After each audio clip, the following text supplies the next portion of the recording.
Hello Virgo, Virgo Rising, and Virgo Moon people. This is your monthly astrological horoscope for May 2017.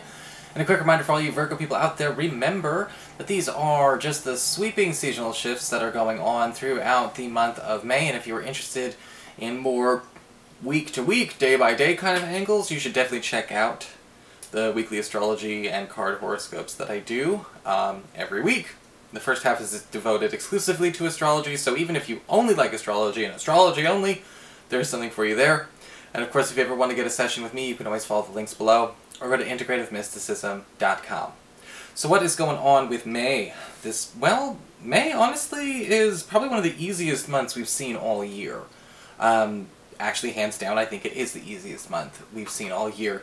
And a lot of it has to do with the fact that a lot of planets are kind of just chilling out. You know, we don't have a whole lot of big left turns, big alterations and disruptions, you know, sudden stationary retrogrades and all those kinds of things that we saw in March and April.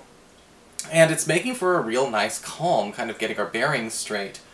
And a lot of that is due in part to the fact that we've got Venus in Aries throughout all of May, and we've got Mars in Gemini, all throughout May as well. So, you know, the big hitters, a couple of the big hitters, are not going to be going too far. Now, with Venus in the 8th house all month, remember the 8th house is all about shared resources, passive income, and intimacy. And those are all the areas that are getting highlighted during this time. Venus in the 8th house is wonderful for romance because, again, it talks about how do we actually find ourselves in more pleasurable and passionate relationships with people who actually share perhaps the same kind of taste, the same kind of likes, or the same types of fantasies. Whether you're single or coupled, people will be evolving on some of the issues and maybe actually willing to try out some things that you have always wanted. Venus in the 8th house can make our partners a lot more affectionate, but it is also saying, you know, don't just be on the take, you need to give some of that affection back as well. But we do have a nice give and take going on in this energy. This is also very beneficial for those of you who are self-employed, those of you Virgos out there who own your own business, or perhaps you work freelance, because the 8th house can talk about money that is earned outside of a salary or hourly income. And if you are trying to perhaps land bigger projects, or even, you know, I guess you could say higher paying projects, you may notice that they're even paying more now than you could have expected. You could be getting given incentives or being, you know, paid more money to put somebody at the head of a line. People are going to be kind of buying your favor a lot this month. In fact, people could be buying your favor no matter what happens, because this area can also talk about commissions, tips, incentives, all those kinds of things going through a bit of a raise all throughout May. Mars in the 10th house of career doubles up on the money making for you, because remember the 10th house is one of the big primary money zones of the astrology chart.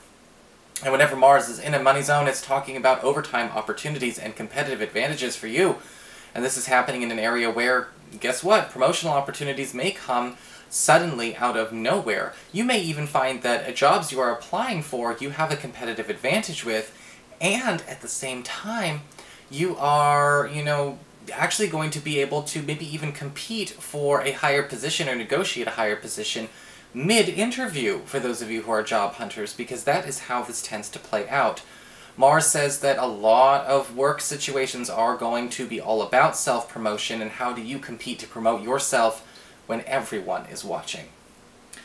On the 3rd of the month, we've got Mercury turning direct after its retrograde in April, in Aries, in that shared resources and passive income area, where it was not necessarily too bad to you Virgo people. In fact, you know, having Mercury retrograde in the 8th house is one of the nicer places to have it. But Mercury going direct here is also making opportunities work for those of you who've been feeling like there's been a stall when it comes to qualifying to maybe get some kind of venture capital. Maybe you're trying to secure a loan. Maybe you are in a situation where you're trying to get approval to borrow money, or to maybe even get investors in on a business.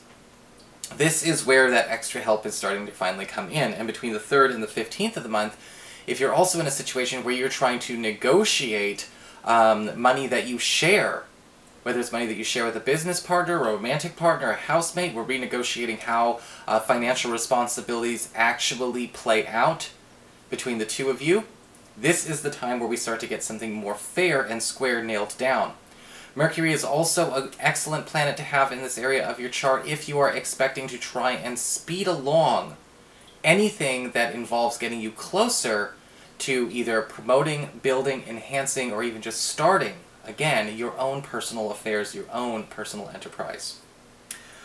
On the 10th of the month, we've got a full moon in Scorpio in your 3rd house of communications, and this could break you away from a pact or a promise or a contract that you have been held to for quite some time. This may be a professional contract, a legal contract, or a promise that you have made, or an arrangement, or a deal, or some kind of contract that you've been tied to for quite some time. I'm not sure if this is something you want to hear or you don't want to hear. This could actually be to your benefit. I mean, this might be something that you don't want to be tied down to anymore. This might be a situation or a paperwork or an agreement or a lease that you really wish you could break free of. You have your opportunity with this full moon between the 10th and the 15th of the month to make that so, and that energy will be with you longer than that, but that's like the primary time to get that going. This may also be something that a lot of you Virgo people would like to have as an opportunity to break away from something that might be binding you down because you are kind of tied up in an obligatory way to it. Either you're obligated to do it at work, obligated because of where you live, obligated because of family concerns. It's an energy that can, again, break pacts and promises that have been made for your freedom.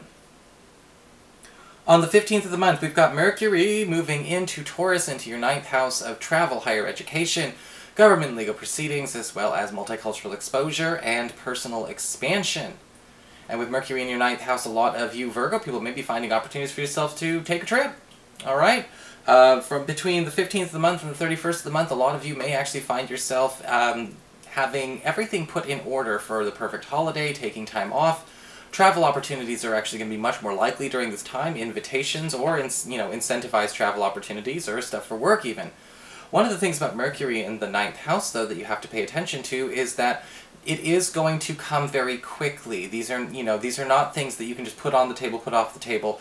And a lot of things that happen with Mercury tend to be, within 30 to 60 days. So we're not going to be making plans for later on in the year, October, November. So whatever's being put on the table, be prepared to make adjustments for it.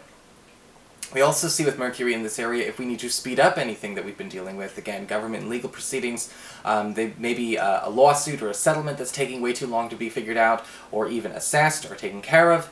Mercury is going to be hurrying that along for you, perhaps even giving some assistance or some legal assistance that you have, some kind of extra clue, some kind of extra insight in order to finally release or move this thing forward. And for those of you who've been feeling like you've been waiting forever to hear back from a college, university, or even a government body about your ability to live, work, or go to school in a certain place, under a certain license, or simply just being accepted to that institution, you have that communication reopening during this time. On the 20th of the month, we've got Gemini being occupied by the Sun. The Sun's moving into Gemini on the 20th, your 10th house, again, of career, your career and your upward mobility, followed almost immediately by a new moon in this area as well. And a new promotional opportunity, possibly even a new position, is opening up at the office, something that you're not used to seeing being available that you may be able to snag. There's also an opportunity with the Sun for you to get paid more for doing, again, the same old thing. Because the Sun is talking about getting more out of it, increasing the yield, increasing the payoff, and the payout to you of the work that you're doing at this facility or at this office. This new moon could also indicate a new opportunity that prompts you to leave your current work situation, or if you're not even working at all, leave that situation, to something that is practically the same thing, but much better compensated. Now, you could negotiate to have that be the change you want to see at your job, or you may just end up moving on. So that is your horoscope, Virgo. I hope you enjoyed it. If you did, please like, share, and subscribe. You know I appreciate it.